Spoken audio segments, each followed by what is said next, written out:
Ali Bej ka pretenduar që ka patur akses në sistemin Teams. Që është një moment shumë i rëndësishëm, është dhe shumë interesantë. Sistemin Teams tani që ne kalojmë aty. Gjithë ka akses Ali Bej. Po kështu ai ka thënë se kamerat në qytetin e Elbasanit i zotron Suel Qela. A jemi përballë faktit që territorin më shumë e kontrollon krimi se policia, është pyetje e përgjithshme, por diçka më shumë për këtë, si pyetje, me që kalove ti këtu, të tre. Se mund ta them një fjali? Po? Zoti Rakipi, pasi ndodhi ngjarjet e tregu agroushqimor, që grupi Suel Qelës u përplas me zëvendës drejtorin e policisë në atë kohë Gjergjo Shafin, nëse ju kujtoni, ka patur një raport të shërbimeve që thoshte kamerat në qytetin e Elbasanit i kontrollon krimi organizuar dhe në veçanti Suel Qela dhe Sokol Sanxhaktari, dhëndri i ish kryebashkiakut të ndjerë Qazim Sejdini. Kështu që ky është një fakt thuajse i njohur dhe i dokumentuar shumë përpara se ta rrëfente Erion Alibej. Ndërkohë sa i përket sistemit Teams, nuk është vetëm Erion Alibej që ka patur akses në sistemin Teams. Unë po t'jap vetëm një detaj. Në një nga dosjet ku është vrarë Hekuran Bill, sa po ishte liruar me kusht nga burgu, rezultonte që 11 oficer policie dhe 8 oficer policie dhe 3 oficer të shërbimit informativ shtetëror kishin klikuar në sistemin Teams për emrin e Hekuran Billës. Pra vetëm për një emër, ishin 8 oficer policie, 11 në total, dhe 3 oficer të shërbimit informativ shtetëror. Dhe kur ata i morën në pyetje, nga këto vetëm njëri kishte bërë detyrën që duhet ta mbante në mbikëqyrje. Të gjithë të tjerët dyshoheshin atë kohë, edhe pse më pas nuk u provua dot, që i kishin dhënë informacion rivalit të Hekuran Billës me qëllim që ai ta gjente dhe më pas e ekzekutoi tek afër komunës Parisit. Pra kjo nuk është një gjë e re, të gjithë njerëzit e botës së krimit kanë ushtar brenda radhëve të policisë dhe aksesojnë në sistemin Teams. Çuditshme është, Bregu? Shiko, për mua Alibeja është ndryshe nga dëshmitarët e tjerë, ndryshe nga ata të futur në krim, sepse personalisht duke menduar Alibejën, është njeriu më i prekur në të gjithë historinë e vrasjeve në dekadën e fundit. Pra nuk ka vetëm vllajin, ka kunatin, ka kushërinë të parë, ka shumë të vdekur në familje. Nëse dikush po themi, fjala vjen dikush në krimin e organizuar, merr pjesë në vrasje, ose merr pjesë për shkak të fitimit parave, pra është vrasës me pagesë, ose merr pjesë për të fituar një korridor të trafikut të drogës, ose merr pjesë për të fituar më shumë në për të patur një qytet në kontroll ose një diçka më tepër. Alibeja është i detyruar, po ta mendosh, për shkak të numrit të lartë të cilët çopjat janë vënë në sistem dhe për ta zhdukur komplet si familje. Kuptohet që tani me rrëfimin e tij kuptoi diçka. Unë lexova këto vrasjet për të vllajën, Jo, vrasjen e vllajit lexova, që ishte mjaft e egër. Po, e vërtet. Alibej, kuptoi diçka më shumë në rrëfimin e tij.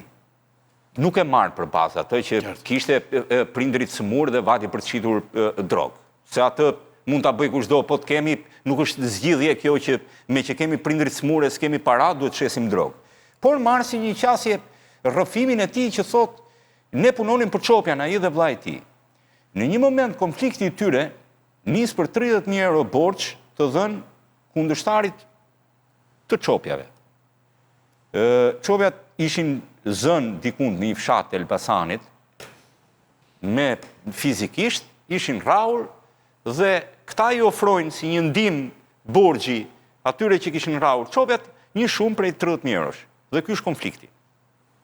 Pas kësaj ata janë vrarë i vllai, kushëriri i parë, çopjat duket që nuk janë nga ata që kryen vrasje fizike, paguajnë për të kryer vrasje fizike, përkundrazi nuk kanë as besë sepse i shkojnë në varrim dhe tallen edhe me familjen, tallen dhe me bashortën për të qarat që kanë shkaktuar. Pra, dalin tek ajo pika që nuk janë mafioz mirëfilli, mbeten ata lokalistë nga Elbasani. Mafioz mirëfilli. Çopjat. Jo, qopjat janë mafios dhe shumë të rrezikshëm. Parë i mafios. Sepse kanë 15.4 milion euro të investuara. Jo, zoti Rakipi, një sekond. Jo, të lutem. 15, një Poli sekond. flet për mafios me nder. Jo, një sekond. Atëherë, Flet për mafiozin klasiko? Mafios do të thotë që unë të të fjalë të vras.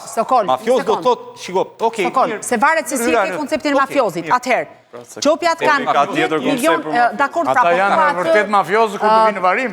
Jo, mafiozët të sjellin kokën e kalit, Zoti Rakipi, një sekond t'jap argumenta unë se përse unë organizatën kriminale Qopja e konsideroj si një ndër organizatat më të rrezikshme në vend. Kanë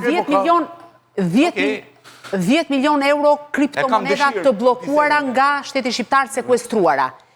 15.4 milion euro lingota ari të investuara. Resorte e tjera me radhë, pra vetëm pasuria e tyre dhe ashpërsia me cilën vepronin Franza Hajdar Qopja është e tmerrshme. Ata ofronin deri të lutem, po më lër ta mbaroj se vetëm kanë një problem, që nuk kanë territor dhe kjo është dobësia e tyre më e madhe. Kush e tha që s'ka territor? Basanin e ka Më thuaj kush e ka territor. Territorin e ka jashtë vendi. Para sa duash, po s'pate territori e mbaruar. Nëse të mos të themi çfarë dim pa u. O zoti Rakipi. 5 milion euro afronin për kokën e Ernon Alibejt. Pra një organizat kriminale që është e gatshme të ofroj 5 milion euro për kokën e kundërshtarit vetë, mua më duket shumë e rëndësishme. Tani, nëse Sokoli niset nga mafia italiane, që ai bosi nuk dilte ku në skenë dhe... Territori dakord, po ne nuk e dim territorin, sa ata kanë territorin e ka jashtë, në Belgjike tjerë në radhë. Territori tyre ishte jashtë. Sa ata për territorin përplasën, nuk u përplasën për... Ishtë ka them këtë histori më thjeshtë edhe për publikun. Shiko, më fal një minutë, Busheta para se të rrëfej, ku ishte, ku jetonte? Në Brazil. Po pra jashtë. Po s'kishte territor, fshije. Po mirë, më dakord, fshije. Pjesa dërmuese këtyre fshije. Dakord, kanë aktivitet kufizuar në pikpamje në këtë plan me që nuk kanë territor, po kjo nuk është... Rakipi, mos ke dëgjuar gjë që Qopjat vendosën në një deputet në Elbasan? Ja, kur? Mos ke dëgjuar ndonjëherë që këta kanë ndonjë pushtet politik? Kanë fituar në një tender? Jo. Po ke dëgjuar gjatë gjithë kohës dhe... Pjesa tjetër më duket mua i ka marrë fotografinë e Qopjes, me Dramën e kanë nxjerrë në... Jo, nga tronë Qapja. Qapja, dhe. Po ja, po, këtu është... Qapjat janë hierarki, ta nuk janë hierarki. Ta janë njerëz me para. Se janë edhe mjemra ngjashëm dhe unë nuk toj mirë. Si mund ta them në më shkurt, ata mund të kenë para sa duash, por Elbasani nuk e kanë. Edhe pse janë nga Elbasan. Tani kjo me që Suel Qela ka kamerat e qytetit Bersajt, mos është e egzageruar apo jo? Po nuk është e egzageruar. Ja ta them unë, po përderisa gjatë gjithë fushatës elektorale thamë që kandidati i pëlqyer prej tij do dali më i votuari, pse doli? Tani kur ka politikën dhe votat për një kandidatë si mund të mos ketë kamerat? Kjo është fuqia. Se ne nuk e dinim do dilte. Ne ishim gjatë gjithë kohës në deklaratat që do dilte. Spak ku ishte këtu. Këtë se kuptuan. A ishte në Elbasan apo jo? Po, Spaku tani 70 njerëz kishte punë me sa dëgjoj.